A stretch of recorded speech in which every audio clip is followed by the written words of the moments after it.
Alexandre, Sim, sua prova é semana que vem, não é? sim. Como que vai ser, uma pergunta? Eu não sei se você chegou a comentar nas últimas aulas. Tenho a menor ideia. Tranquilo, Provavelmente vou saber na semana que vem. tranquilo, nos 48 do segundo tempo. Ok. É, por aí. Essa semana tá daquelas. Tá daquelas. Então eu não vou conseguir pensar nisso essa semana ainda não. Não, tranquilo. Se você quiser também jogar ela para para janeiro, sem problema Eu também. até gostaria, mas como nós estamos com o calendário apertadinho, eu vou ter que me virar nos 30. Nossa, eu tô exausto. Nossa, tô dormindo 4, 5 horas por noite, tá pesado. Mas eu não consegui pensar na prova ainda não. Mas também não tem como eu fugir dos textos, né? Então, vai ser sobre os textos que a gente viu, até a data da prova. Ok. Tá? Vou fazer perguntas sobre o texto. Provavelmente deve ser uma prova fechada, não bati o martelo ainda que é isso, mas provavelmente deve ser uma prova fechada com base nos textos. Ok. Só pra gente ter um norte. Obrigadinha. Tá? Foi mal a falta de informações, é o que é. Então, vamos lá, gente. Hoje é uma aula que eu considero assim, muito importante, mas muito importante mesmo, essa aula, que é sobre o demonstrativo de resultado. Primeiro aspecto é que o demonstrativo de resultado e o balanço patrimonial, eles são exigidos por lei, tá? Então, tem que ser cumprido, né? Tem que ser feito. E, então, eles são muito importantes. Muito importantes. Só que tem uma coisa muito interessante também no demonstrativo de resultado e no balanço patrimonial que ajuda a gente no processo de gestão, assim, absurdamente. E como é um requisito legal, então é algo que a gente tem que realmente ficar atento e fazer. Porque a maioria, muitas empresas não fazem os registros para que a contabilidade faça corretamente, e isso acaba virando uma bagunça. E eu venho falando o tempo inteiro da tomada de decisão, né? Que a gestão de uma empresa, ela, no final das contas, ela é um processo de avaliação do que está acontecendo e de intervenção para poder estruturar e seguir aquele parâmetro que a empresa quer alcançar, né? Aquele lugar onde é o desejo, vamos colocar assim, onde a empresa quer cumprir, né? Ou pelo menos que os agentes de poder da empresa querem cumprir, né? E precisam convencer as pessoas a realizar aquele desejo. E para que esse desejo seja alcançado, a gente tem que estar o tempo inteiro, então, entendendo o que está acontecendo, avaliando se está dentro do percurso para poder, que é o percurso que vai fazer acontecer o que se quer que aconteça. E se não, e se tiver fora do percurso, precisa ter então um mecanismo de intervenção e de correção para alinhamento daquilo que é o desejado, né? Então, claro, que se a gente tiver recurso para colocar vários elementos dentro da empresa que vão me dar esse norte, tanto melhor, né? Então, assim, eu venho falando que, né, não tem a questão do controle, que o controle ele é intervalar, né? Ele é um intervalo, um limite mínimo e um limite máximo, que se a gente conseguisse colocar em todas as operações da empresa um limite, algo para poder monitorar o limite mínimo e o limite máximo, isso ajudaria muito no processo de diagnóstico e intervenção, porque aí eu já teria referências, já teria assim, né, ó, setor tal, o processo tal saiu fora da especificação mínima ou máxima. Então, eu já sei mais ou menos onde intervir, né? E o que fazer para fazer a correção e colocar no caminho que se deseja. Mas, claro, né? Isso É um sonho, né, dentro de uma empresa, e a gente não adianta ser romântico e achar que vai ser possível em toda organização. Não é, né? Não é toda organização que tem recurso para isso. Mas tem um elemento que permite a gente fazer isso com baixo custo, que é o demonstrativo de resultado e balanço patrimonial. O demonstrativo de resultado, gente, ele revela tudo que acontece numa empresa. Tudo.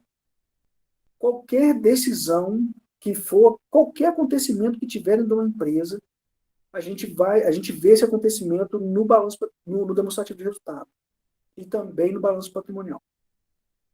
Então, o demonstrativo de resultado e o balanço patrimonial é muito importante, mas é muito importante para a empresa.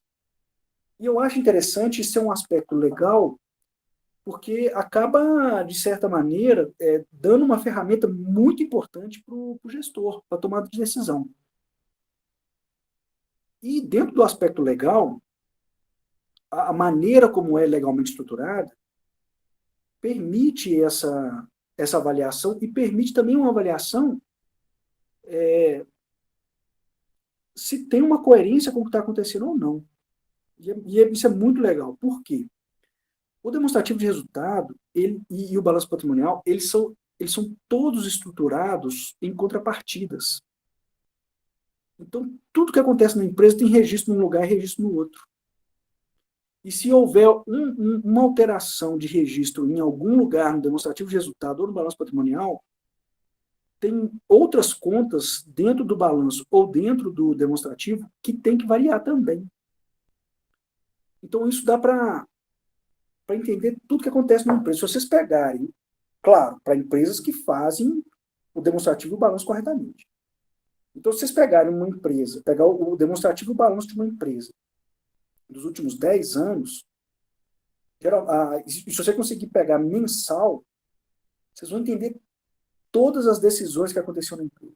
Se houve algum problema com alguma coisa, se houve uma decisão por aumento de capacidade produtiva, ou se houve uma decisão por redução, se houve uma decisão de treinamento, se houve uma decisão de diversificação de posicionamento do produto, se houve uma retirada de produto de linha, ou um novo produto entrando em linha, tudo que vocês imaginaram.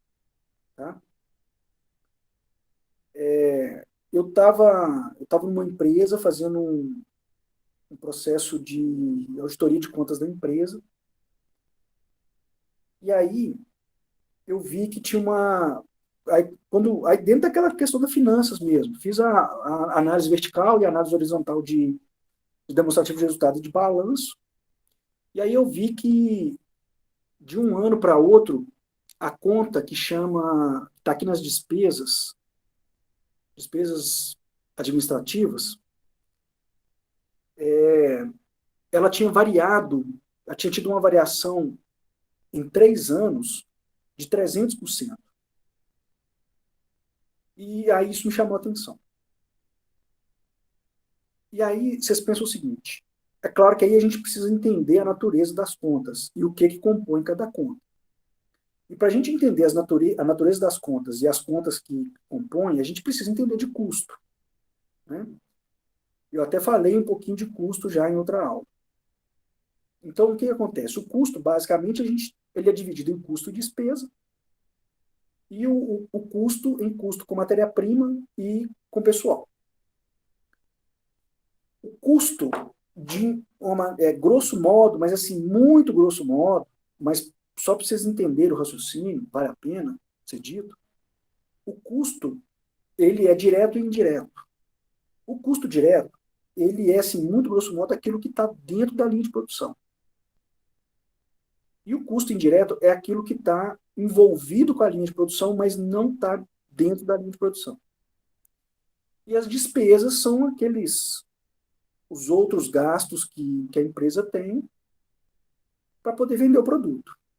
Então, claro, tem um certo relacionamento com a produção, mas não está diretamente ligado com a produção. Não.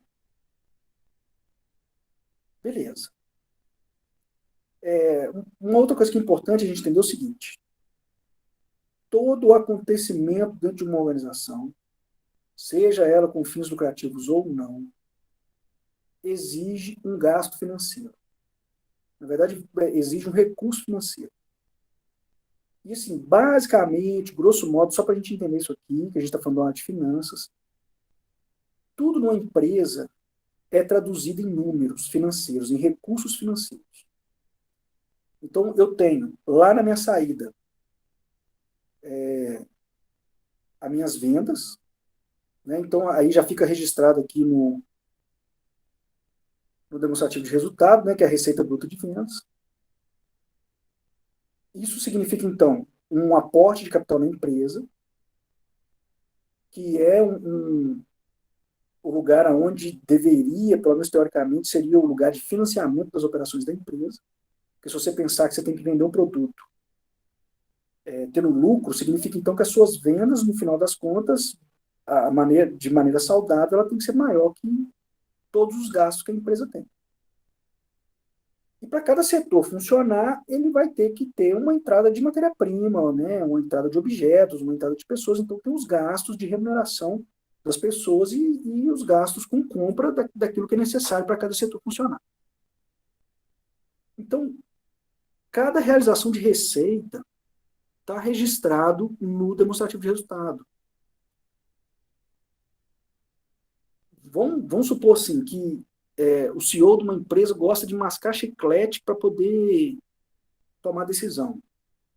O chiclete que compra para ele mascar, se foi a empresa que comprou, tem que estar registrado no demonstrativo de resultado. Só para vocês terem uma ideia do nível que é o demonstrativo de resultado. Tá? Então, por exemplo, aonde estaria registrado um demonstrativo de resultado compra de chiclete para o CEO da empresa? Né? E aí, claro, isso vai ser abastecido dentro de uma área de custeio. Né? E o ideal é que toda operação financeira de compra ou venda ela tem que ser registrada. Então, quando você compra, vai na padaria, compra uma caixinha de chiclete, tem que pegar a nota fiscal e dar entrada no setor financeiro da empresa com isso. Então, isso é uma conta, por exemplo, que estaria aqui em despesa administrativa. Estou pegando um exemplo assim, muito bom para vocês entenderem a profundidade que é isso aqui. Tá? Então, seria, por exemplo, uma despesa administrativa. Se aumentou demais, né, se aumentou 500% a minha despesa com chiclete, isso me sinaliza alguma coisa. Alguma coisa aconteceu. Por que o cara está precisando mascar mais chiclete? Então, a gente pode pressupor, por exemplo, que a empresa está no meio da pandemia, passando por um processo financeiro difícil, ou um processo produtivo difícil, o cara aumentou o nível de ansiedade, está precisando mascar mais chiclete. Só um trem bobo só para vocês entenderem. Tá? Então, eu estava com as contas da empresa, fazendo uma auditoria, e aí eu vi que a despesa administrativa tinha aumentado 300%. E aí, o que acontece? O que justifica uma despesa administrativa aumentar 300%? Vocês têm alguma ideia?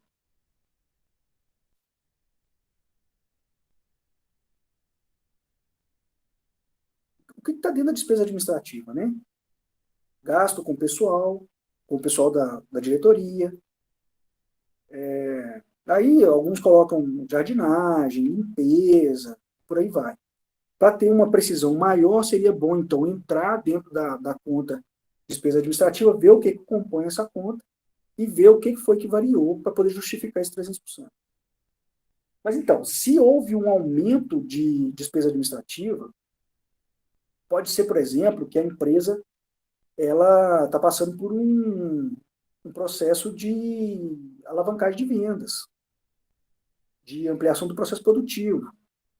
E aí teria, então, que ter uma contratação de pessoal, né? Porque, vamos supor, aumentou um setor da produção, e aí eu preciso de gerente, eu preciso de, talvez, um novo diretor. E, então, isso justifica o aumento da despesa administrativa. Né? Só que aí, ao mesmo tempo, Eu estou falando, então, da contratação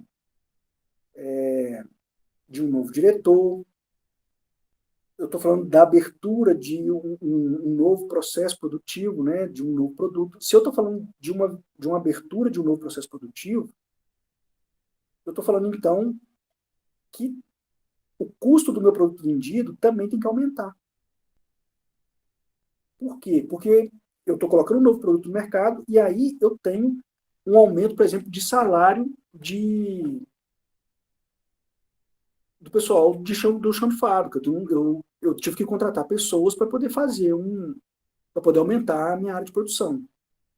E dentro do meu custo do produto vendido, eu tenho lá o custo direto, que é aumento de matéria-prima e aumento de pessoal, né, de salário, mão de obra. Então, para uma despesa administrativa aumentar, por exemplo, eu tenho que ter um aumento também de custo produtivo. O meu custo do produto vendido ele tem que aumentar. Aí a gente teria que ver, né, isso aqui é um demonstrativo de resultado, é o básico que a lei exige, e quanto mais detalhado for o demonstrativo de resultado, melhor fica a nossa tomada de decisão. Né? Então, um aumento na despesa geral administrativa, ela tem que ter como contrapartida um aumento de custo de mercadoria, do custo do produto vendido, por exemplo. Porque eu preciso, eu estou falando de todo um setor que aumentou. E aí, se a gente pegar, então, um demonstrativo de resultado num horizonte de tempo longitudinal, significa daqui a pouco que eu vou ter também aumento de receita bruta. Significa também que eu vou ter também um aumento de despesa com vendas.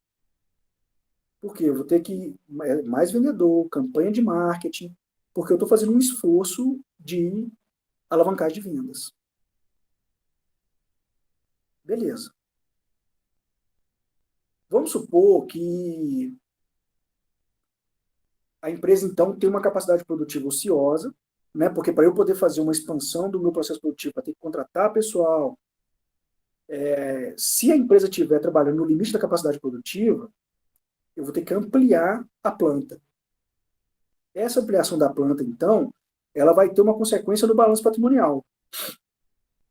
Eu estou, então, aumentando o meu ativo não circulante, eu estou aumentando imobilizado. Eu estou fazendo uma expansão de capacidade produtiva, expandindo a planta. Então, eu estou fazendo, então, um aumento do meu imobilizado. Ao mesmo tempo, eu preciso, no balanço patrimonial, de um financiamento desse imobilizado. Como que vai acontecer esse financiamento? Vai ser através de capital próprio, que vai ser o capital social, né, que vai estar no patrimônio líquido, ou vai ser através de empréstimo de terceiros.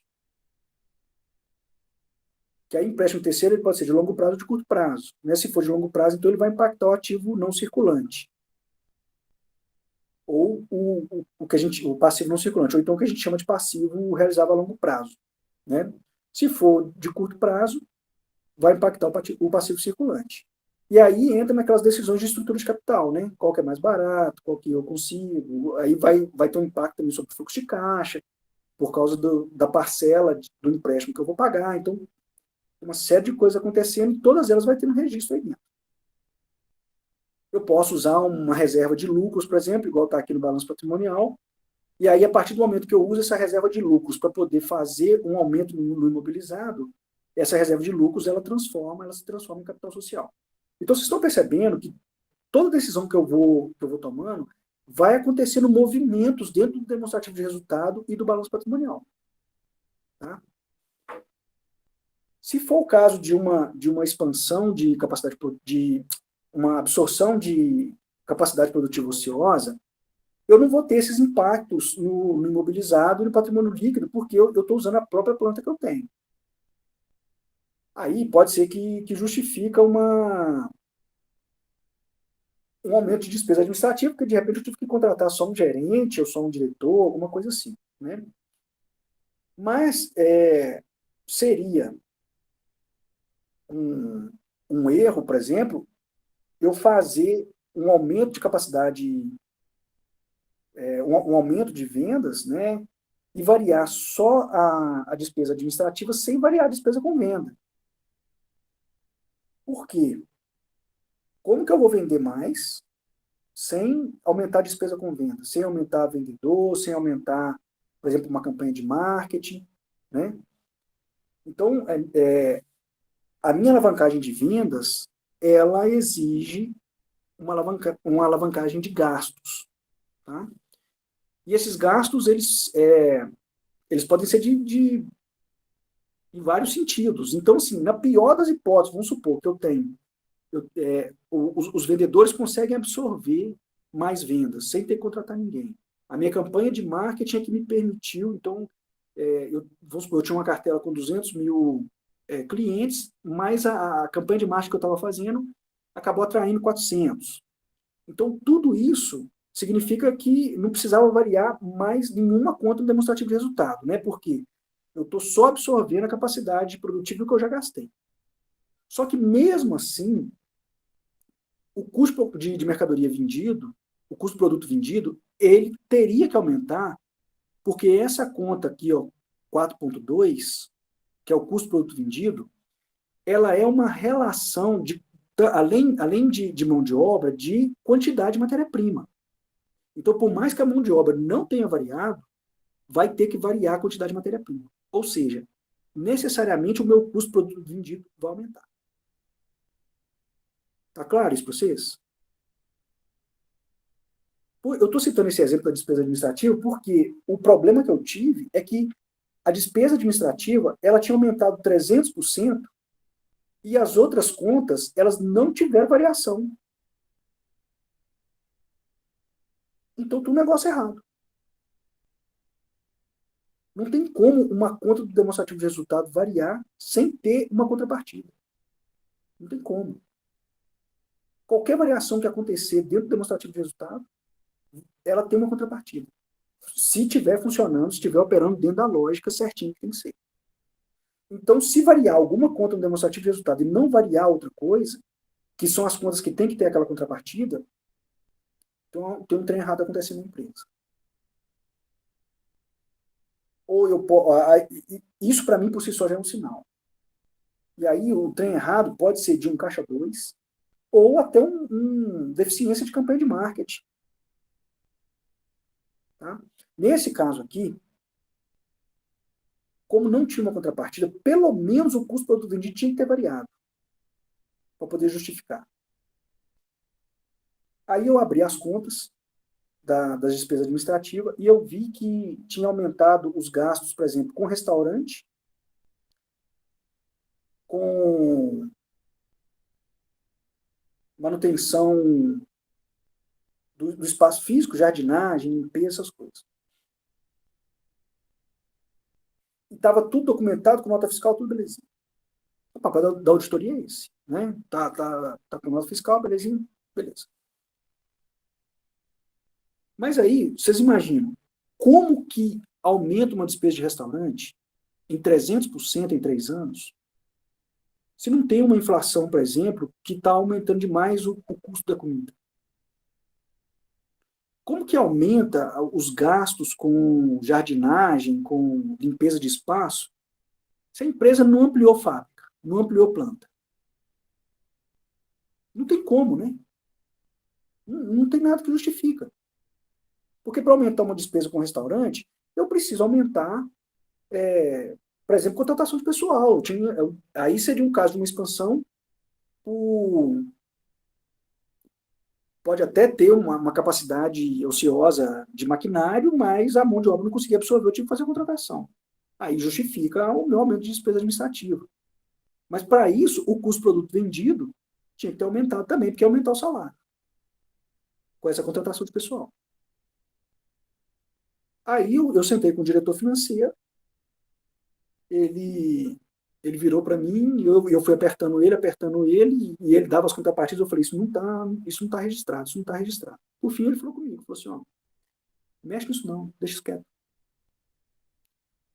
Aí depois, mais para frente, eu avisei o meu chefe, e eu não sei se ele passou a notícia para frente lá, mas mais para frente eles descobriram um caixa 2 da empresa, que estava sendo todo registrado com nota fiscal. Então, olha, vocês veem assim, o nível de precisão que o demonstrativo de resultado tem. E aí, assim, vocês podem pegar, se vocês quiserem, vocês estão muito caladinhos, né? Mas se vocês quiserem trazer qualquer exemplo de qualquer coisa que pode acontecer numa empresa, eu mostro para vocês que ela tem uma contrapartida no demonstrativo de resultado. Qualquer coisa que vocês quiserem. Qualquer coisa que vocês quiserem. Ah, vamos supor que. Então, teve um período de pandemia, né? Nós estamos atravessando um período de pandemia, se Deus quiser sair dele. E aí a empresa, por causa disso, o processo de pandemia teve um impacto muito grande sobre o consumo da empresa. E aí a empresa teve que demitir funcionário para poder enxugar os custos. Né? Então, foi uma decisão tomada. Que impacto que isso tem sobre o demonstrativo de resultado? Primeira coisa, na hora que as vendas caem, a receita bruta de vendas cai. Então já mostra que aconteceu alguma coisa na empresa. Se eu pegar, então, né, vamos supor que nós estamos lá em 2030, olha para trás do balanço e vê que em 2021 a receita bruta de vendas caiu demais. Aí a gente já sabe, aconteceu alguma coisa. Ah, era um período de pandemia. Ah, não, então foi por causa da pandemia e tal. Ao mesmo tempo, então foi feita uma demissão, o meu custo do produto vendido cai junto. Porque a questão salarial e tudo diminuiu. E aí, ou então, vamos supor, a empresa passou por uma crise e ela resolveu, então, fazer uma campanha de marketing para poder alavancar as vendas. Primeiro impacto que isso tem. Então, aconteceu a pandemia e aí o CEO decidiu, então, que para poder resolver a crise, né, com as vendas, propaganda, promoção. Então, a campanha de marketing. Despesas com vendas aumenta. E aí, a despesa com venda, ela pode aumentar sozinha? Num determinado período de mês, por exemplo, talvez sim, sem necessariamente uma contrapartida.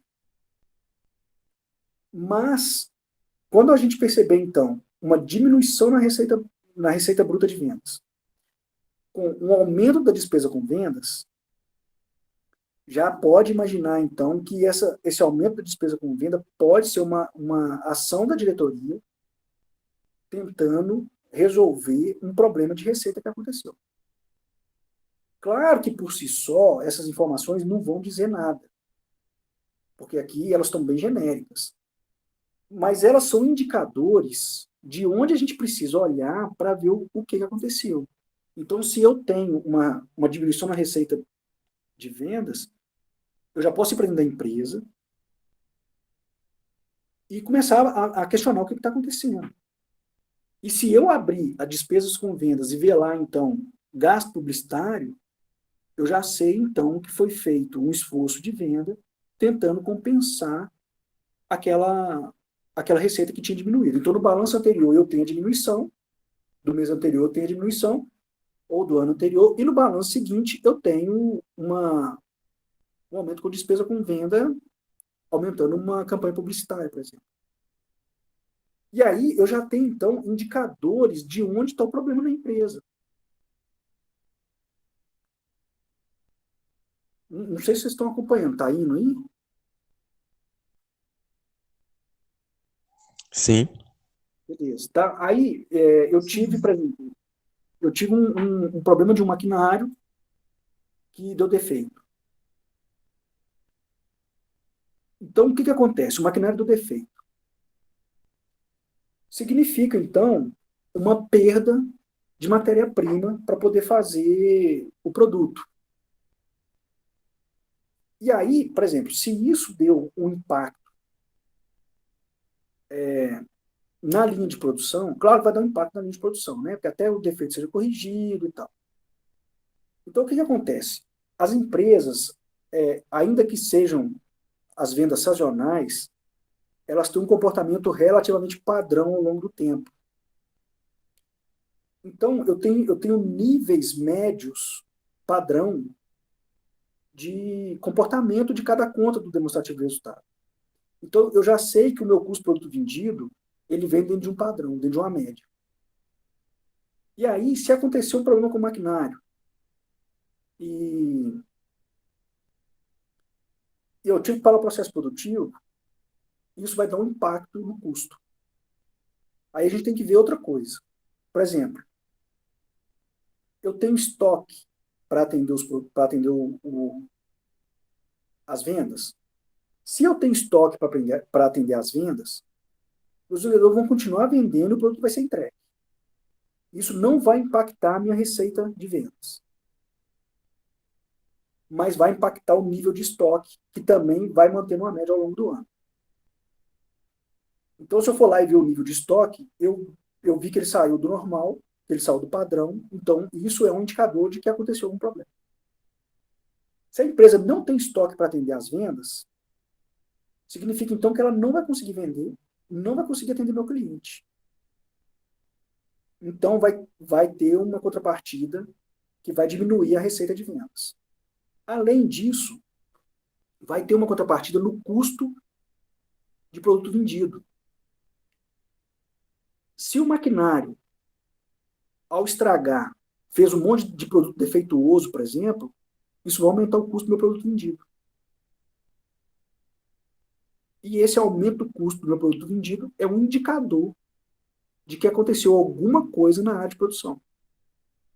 Então, aí eu já posso correr na área de produção, né, porque aí essa mudança no padrão do CPV me indica que alguma coisa aconteceu lá dentro. Não me fala o que, que é, mas eu já sei aonde na empresa que eu tenho que ir para ver o que aconteceu. Aí eu vou lá para investigar e ver o que, que aconteceu naquele período. Então já me dá um indicador do que está acontecendo. Vocês estão entendendo? Se não tem o demonstrativo de resultado funcionando direitinho, belezinha, eu vou demorar a entender. Pode ser que às vezes a notícia chega tardia, né? Ou então se eu sou, por exemplo, um proprietário da empresa e o gestor me avisa, eu nem vou entender direito o que está acontecendo. Então o demonstrativo de resultado, ele é muito importante para a gente ter compreensão do que está acontecendo. E as contas, elas vão todas tendo uma interação entre elas. Por exemplo, houve uma reunião da diretoria, e aí a diretoria de marketing constatou que existe uma brecha de mercado, que dá para ocupar um segmento de mercado, só dando 3 meses para o cliente pagar, aumentando então o prazo de pagamento do produto. E aí percebe que isso vai conseguir um percentual, ocupar um nicho de mercado, ou conseguir um percentual X de market share. Aí o diretor, então beleza, né? Como que a gente faz então com isso? Vamos fazer, beleza. Aí qual que é o primeiro impacto que isso tem? Primeiro, vai impactar a receita de vendas, ela vai aumentar, né? A receita de vendas aumentando, o meu custo por produto vendido também tem que aumentar. Pode ser que não vai aumentar proporcional por causa do custo fixo. Eu vou diluir custo fixo, então não quer dizer que vai aumentar proporcional. Se eu tiver no limite do meu custo fixo, né, da minha capacidade produtiva, aí sim o aumento vai ser mais proporcional. Quanto mais na capacidade produtiva, significa que mais meu custo fixo está diluído, então o que vai variar em termos de custo é custo direto. Né? Então, quanto mais vende, mais gasta.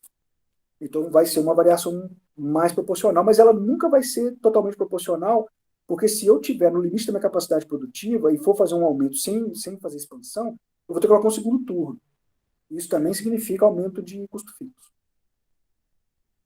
Então tá.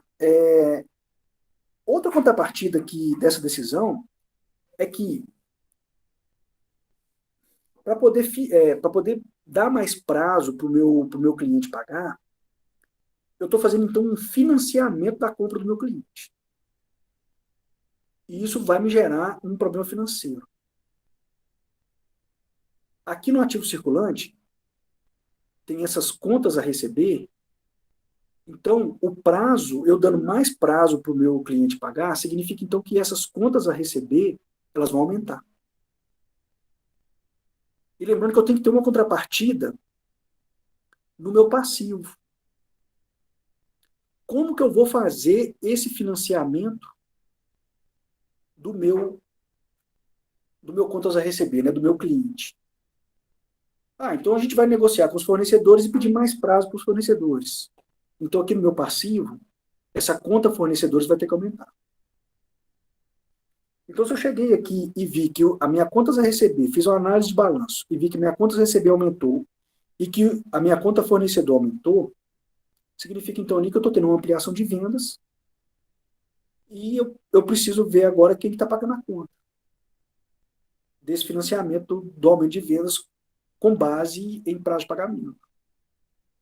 Se o meu fornecedor vira para mim e fala assim, não, eu não posso, e eu não consigo um fornecedor que vai me dar mais prazo, eu mesmo vou ter que financiar essa brincadeira. Aí o que eu preciso fazer? Eu tenho reserva de lucro para isso? Tenho. Beleza. Então eu vou fazer um financiamento com capital de giro. Eu mesmo vou financiar o capital de giro da empresa. Então eu vou usar a reserva de lucro para isso. Ou então eu posso usar o caixa da empresa e ver se o caixa absorve. Aí eu entro então numa decisão financeira de fluxo de caixa. De fluxo de caixa e de composição de capital de giro. Só que, ao mesmo tempo, essa decisão ela tem um impacto sobre a estrutura patrimonial da empresa. Que aí eu vou ver como está sendo feito, se é por capital próprio ou se é por capital de terceiros. E aí entra também uma questão de remuneração do capital. Se vale a pena a remuneração do capital ou não.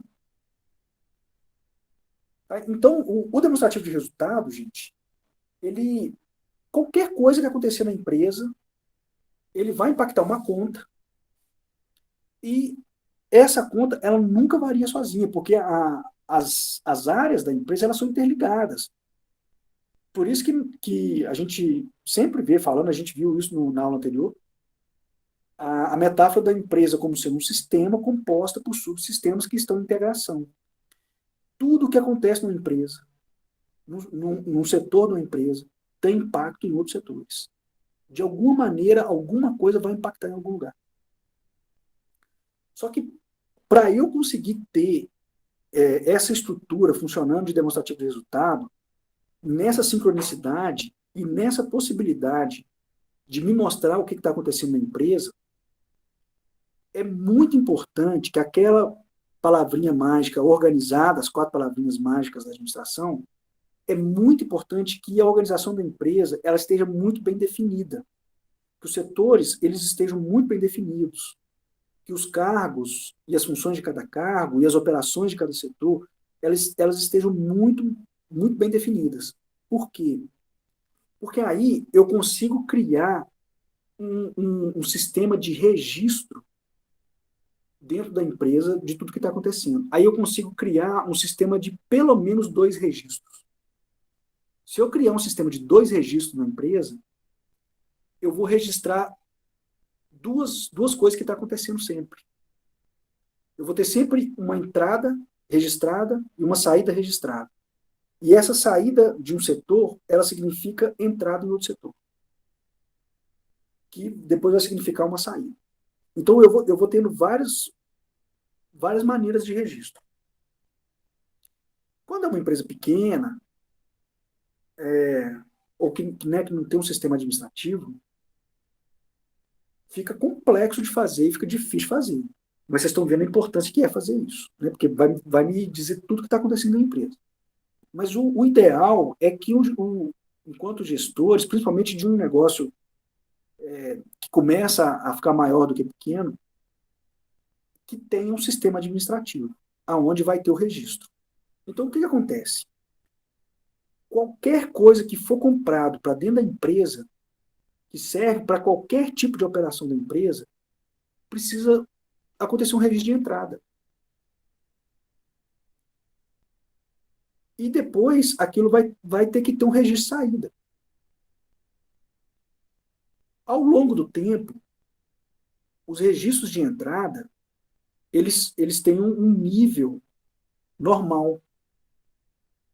A variação do nível normal só justifica se houver uma variação nas vendas, né, ou seja, se as vendas aumentarem, essa variação normal das entradas precisa aumentar.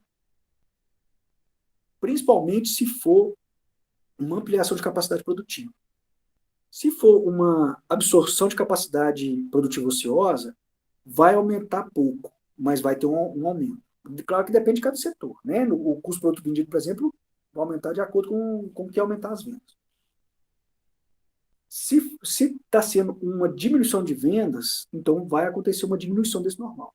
Agora, se não acontecer, se não tiver um impacto sobre as vendas, aquela série de operações, ela se mantém no nível normal.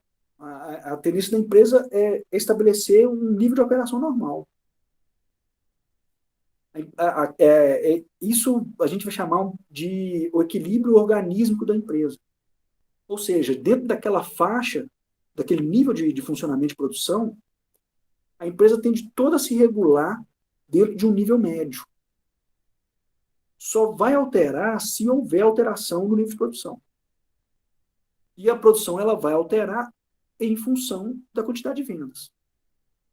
Tá? Então, a tendência das empresas é chegar nesse nível nesse equilíbrio organismo.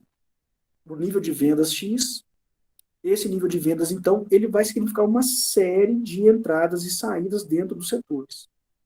E aí, assim, do nível da produção, eu acho que no nível da produção fica mais claro, né? Se eu tenho uma quantidade X de vendas, eu tenho que ter uma quantidade relativa de produção, né? Então, se eu vendo 100 mil unidades, eu tenho que ter lá em torno de 100 mil unidades produtivas, né?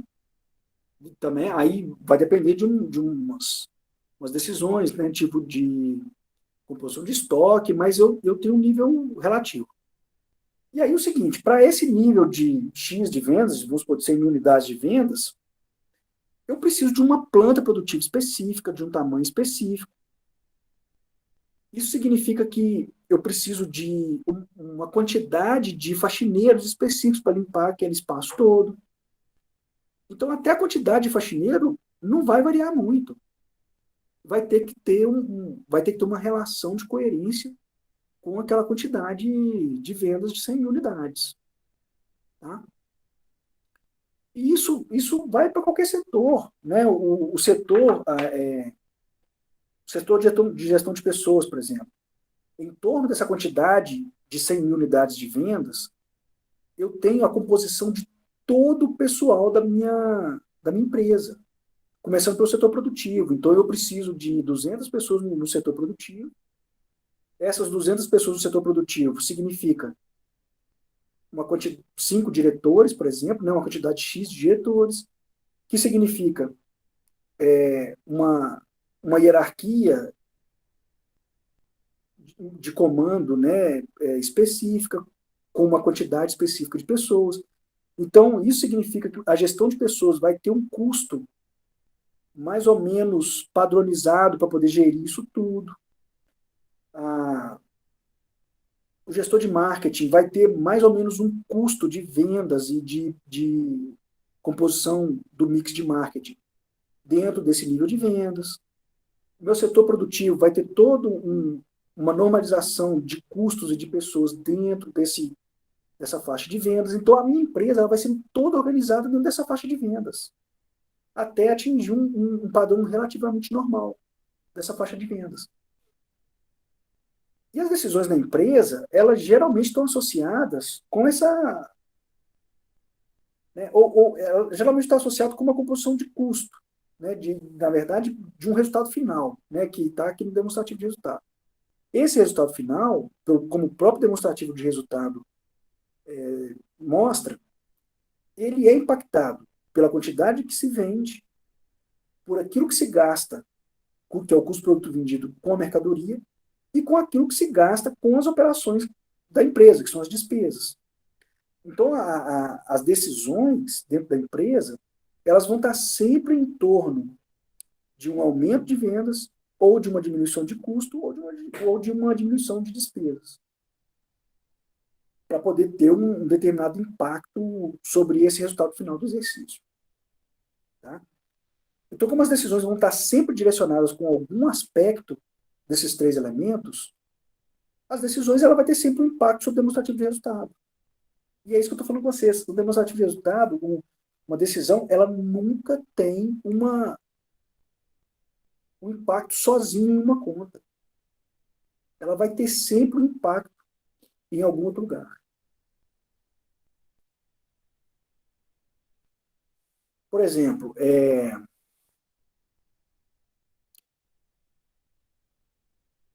a diretoria reuniu e percebeu que a estrutura administrativa da empresa está muito onerosa, tem uma composição de gasto onerosa. Então, foram enxugar o setor administrativo. Isso automaticamente vai ter um impacto sobre despesa com o pessoal, que é esse item 6.2. Né? Porque significa salário, o pessoal sendo mandado embora, salário diminuindo. Essas pessoas que estavam trabalhando, elas tinham outros gastos, né?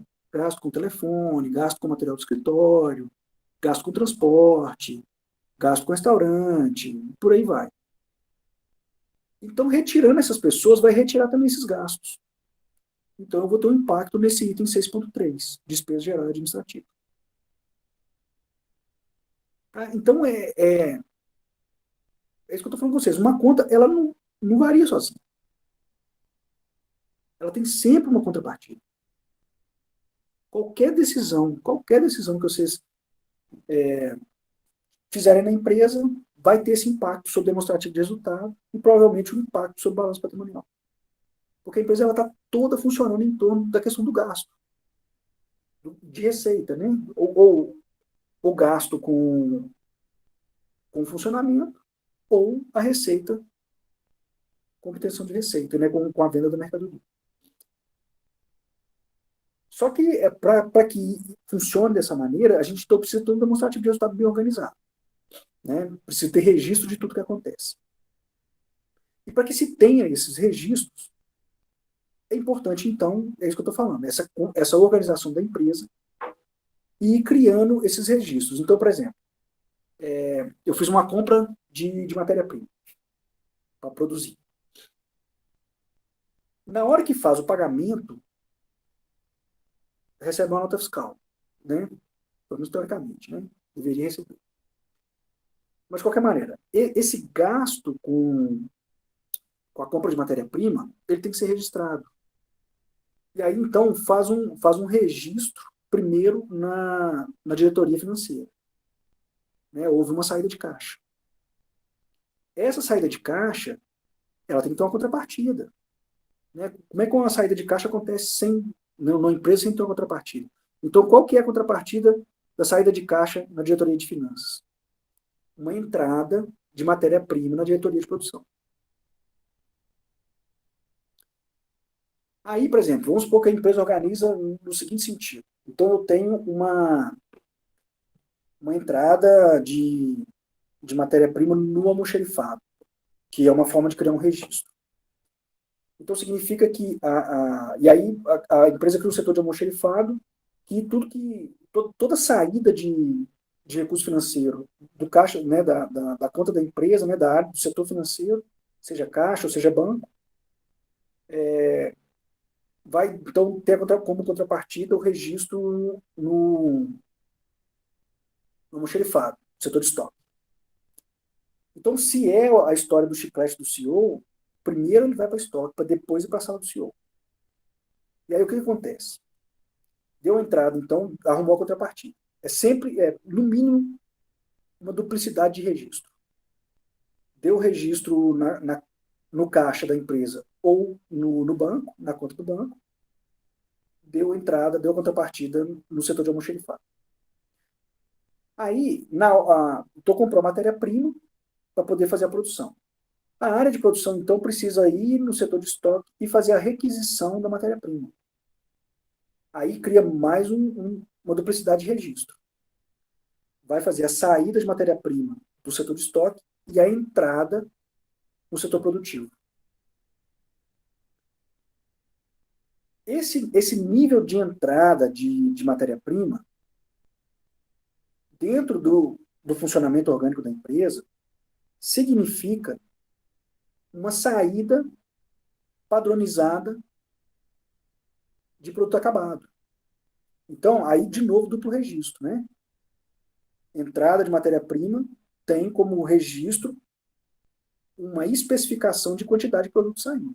Então, eu já sei que uma quantidade de matéria-prima entrando significa uma quantidade específica de produto acabado saindo. Ela nunca é rígida, não significa 200 matéria-prima entrando vai significar 70 produto acabado, não. Uma faixa. Uma faixa mínima e uma faixa máxima. Beleza. Aí, saiu o produto acabado, a área de produção vai registrar a saída, e aí pode, por exemplo, voltar ou entrar em estoque de produto acabado. Então, mais uma duplicidade de registro. Uma saída da área de produção e uma entrada na área de estoque acabado. Como que vai sair? Como que vai fazer o registro de saída do estoque acabado? Com as vendas. Vendeu, na hora de entregar, faz a requisição, deu a saída, e aí entregou o produto. E aí, essa saída volta lá para o processo inicial. Isso tudo não começou no pagamento com banco ou caixa da empresa, a venda volta de novo para o caixa ou para o banco da empresa. Então, são registros que eles vão acontecendo de forma cíclica. E eles vão tendo relação um com o outro. Aí, deu um problema na saída do setor produtivo, por exemplo, entrou uma quantidade X de matéria-prima e tinha uma expectativa de uma saída, vamos supor, de entre 45 e 52 mil produtos acabados. Aí, só que acabou acontecendo uma saída de 40 mil produtos acabados. Aí eu tenho um registro de um problema acontecendo. Né? Aí eu vou lá na produção ver o que está acontecendo. E vou cobrar o diretor da produção. Se o cara vira para mim e fala assim, não, peraí, não tem nada, não tem problema nenhum, não. A gente trabalhou normal. Aí eu vou lá fazer a requisição da matéria-prima e vou mostrar para ele e falar aqui, ó, o registro de matéria-prima fala que vocês pegaram lá uma quantidade X. Isso deveria ser, no mínimo, 42 mil unidades produzidas. Vocês só produziram 40 mil. Aconteceu alguma coisa. Se eu não tiver esse registro, eu não vou saber se saiu menos matéria-prima ou mais matéria-prima. Então, eu não vou saber que tem um problema no meu setor produtivo. Aí pode... Ou então, eu vou lá e falo, cara, ó, tem um problema na produção. Aí, o que aconteceu? Ah, não, foi um maquinário que estragou, a gente perdeu os produtos, ou então a gente teve um problema aqui teve um problema com a produtividade, o funcionário faltou, passou mal, está estressado, alguma coisa assim. Aí a gente começa a entender o que está acontecendo. Mas para poder ir atrás e para poder entender o que está acontecendo dentro desse funcionamento, a gente precisa desses indicadores. Né? Então, esses indicadores, eles são muito importantes. Agora, se não tem um sistema para poder indicar isso tudo, essa história, por exemplo, de que a produção teve uma baixa de produção, isso vai ser acusado no demonstrativo de resultado. Por quê? Porque essa baixa de produção significa que a empresa utilizou, sei lá, 300 unidades, ela teria que utilizar 300 unidades de matéria-prima para produzir o nível de 42 mil produtos acabados. Só que aí, com essas mesmas 300 unidades de matéria-prima, ela produziu 40 mil unidades de produto acabado. Ou seja, ela gastou mais do que o normal para produzir a mesma quantidade. Se ela gastou mais do que o normal para produzir a mesma quantidade, isso vai ter um impacto no item 4.2 aqui do demonstrativo de resultado. O meu custo por produto vendido vai aumentar. Porque o meu gasto com matéria-prima foi maior naquele mesmo nível de produção. Significa, então, que eu tive que usar mais matéria-prima para fazer o mesmo produto, por causa de um erro da produção. Então, o custo do meu produto aumenta. Então, foi um processo de pandemia, e aí eu tive um, eu tive muitos funcionários que ficaram doentes, tive que parar o processo produtivo porque teve que fazer isolamento. Funcionários doentes, por exemplo, isso vai ter um impacto, dependendo do setor, né, se for dentro do setor produtivo, vai ter um impacto no item 4.2, que é o custo produto vendido, com mão de obra. Se for de outros setores, vai ter um impacto no item 6.2, despesa com pessoal. Se eu tive que fazer uma campanha de conscientização dos funcionários em relação ao Covid, por exemplo, eu vou ter um impacto no item 6.3 com despesa geral e administrativa. Só que, ao mesmo tempo, como eu tive que parar os funcionários para fazer treinamento, eu vou ter um impacto no item 4.2 com o custo do meu produto vendido, porque eu tive que parar o processo produtivo. Então, estão percebendo, gente, as contrapartidas que tem? Então, assim, qualquer coisa que vocês quiserem pegar de acontecimento de uma empresa, se vocês quiserem trazer exemplos aqui para a gente pode ir discutindo e vendo como que isso impacta o demonstrativo de resultado e provavelmente o balanço patrimonial. Então, esses dois elementos contábeis aqui, eles são muito importantes, mas muito importantes para entender o funcionamento e o acontecimento da empresa. Tudo que acontece na empresa tem que ser registrado aqui dentro. Agora, as empresas geralmente são muito desorganizadas e não conseguem fazer a composição demonstrativa de resultado e de balanço patrimonial, né? A contabilidade tem que se virar para poder fazer isso. Aí fica difícil a tomada de decisão.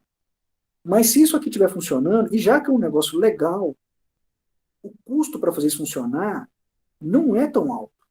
Dá trabalho. Sim, dá trabalho. Mas muitas vezes as empresas não têm isso, é mais porque dá trabalho do que pelo custo em si, da execução. Porque a contabilidade é obrigada a ter. Então, o balanço patrimonial é obrigado a fazer. Demonstrativo de resultado é obrigado a fazer. Só não vai fazer se não quiser, se achar que ficar fazendo os registros dá muito trabalho. Mas o ganho que se tem na tomada de decisão e de entendimento do negócio é inexplicável, né? Isso aqui é critério não só de sobrevivência da empresa, mas de crescimento e até de decisões acertadas, né? Eu já contei para vocês o caso do cara que me contratou para fechar a loja dele. Porque ele achava que estava tendo prejuízo porque ele colocava o salário dele na empresa. Como está gravando, vou até contar esse caso de novo. Né? Então, aí eu perguntei para ele por que ele sabia que ele estava tendo prejuízo e ele me deu essa resposta. Não, porque eu coloco meu salário na empresa todo ano. Eu falei, bom, beleza, então vamos fazer o seguinte. Ao invés da gente tomar a decisão de que vai fechar a empresa, vamos fazer primeiro o custeio da empresa e ver se você está tendo prejuízo ou não. E aí, quando a gente foi ver no final das contas, o cara estava tendo uns 30% de lucro. Aí eu falei com ele, tá vendo? Você ia tomar uma decisão por um achismo que não faz o menor sentido. E aí eu falei com ele, falei assim, aqui, você queria largar a empresa para continuar trabalhando. Aí eu te pergunto, você ganha o lucro que a sua empresa está dando? Aí ele falou, não. A empresa está dando bem mais lucro do que o meu salário. Eu falei, então vale mais a pena você desenvolver a empresa do que continuar trabalhando. Aí ele falou assim, o que a gente faz então para poder desenvolver isso?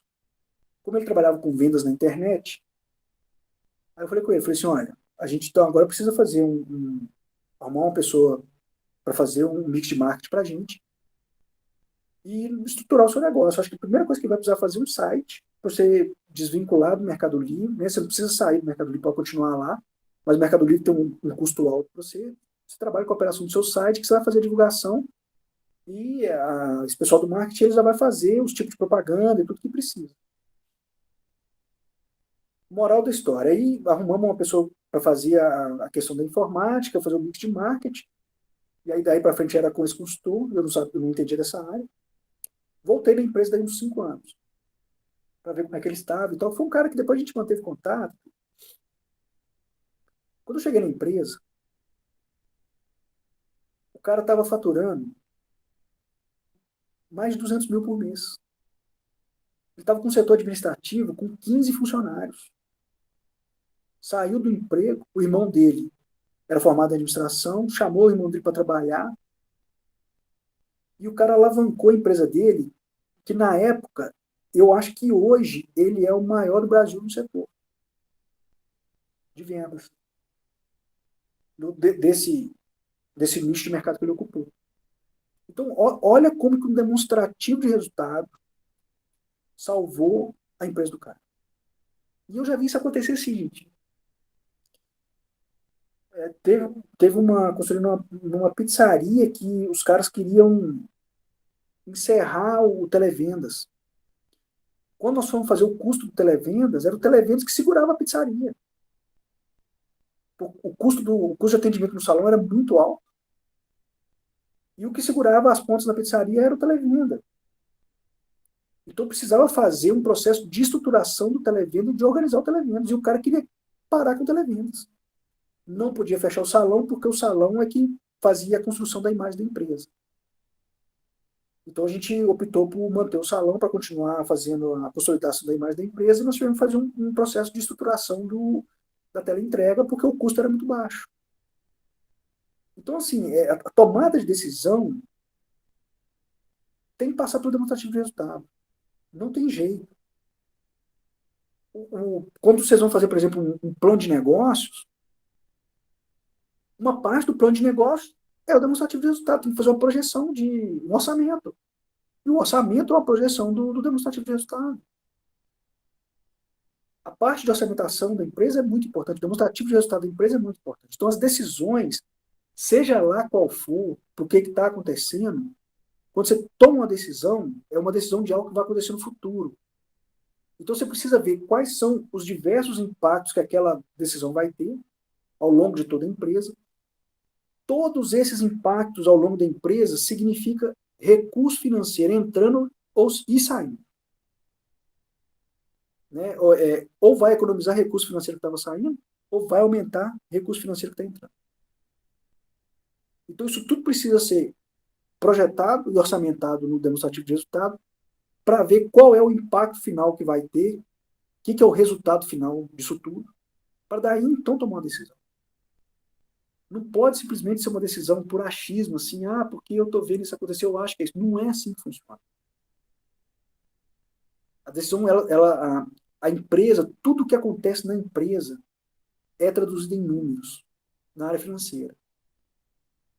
Qualquer decisão que é tomada, ela tem um impacto financeiro. Ou seja, qualquer decisão, qualquer coisa que acontece numa empresa significa número dentro do demonstrativo de resultado. Então é muito importante vocês conhecerem o funcionamento do demonstrativo de resultado e do balanço patrimonial. Para quando vocês pegarem um demonstrativo de resultado, que vocês verem uma variação de alguma coisa, vocês já conseguem imaginar aonde que está acontecendo alguma coisa. Claro que vocês não vão conseguir ter certeza. Mas já é um indicativo de onde vocês precisam ir, de onde vocês precisam investigar, para ver o que está acontecendo, para poder fazer o diagnóstico correto. E é só com o diagnóstico correto que a gente vai conseguir fazer uma intervenção que vai ter um impacto positivo. O diagnóstico ele não vai sair só pelo demonstrativo de resultado.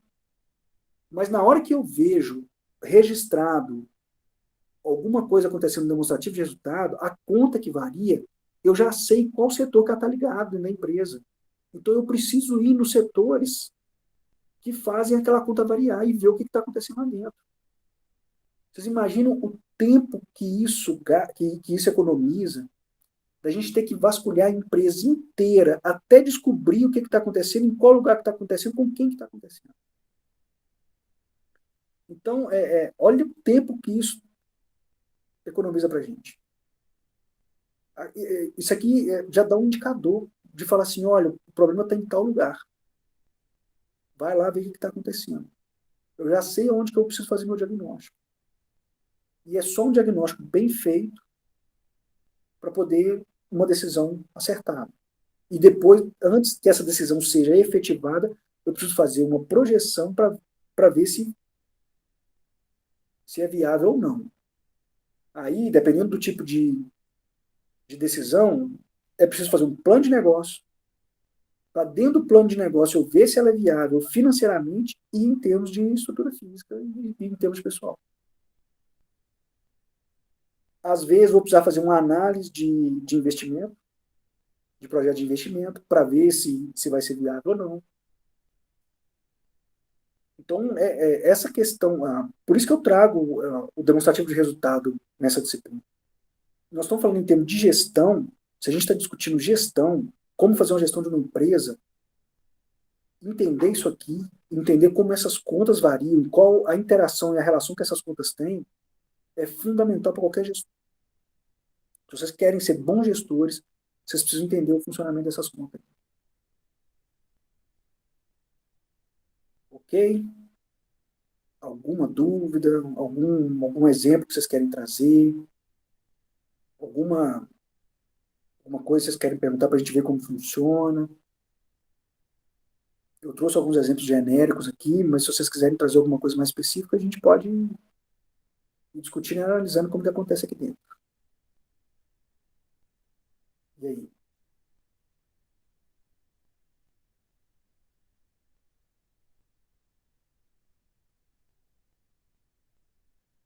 Ninguém?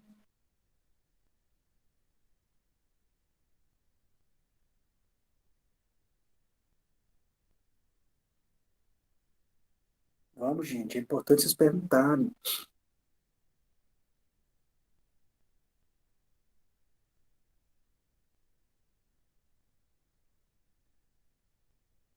Tranquilo? Entendido? Então tá bom. Se quiserem perguntar, a gente ainda tem um tempo. Se não, quem quiser ir, então, a gente fica por aqui. Boa noite para vocês e até amanhã, né?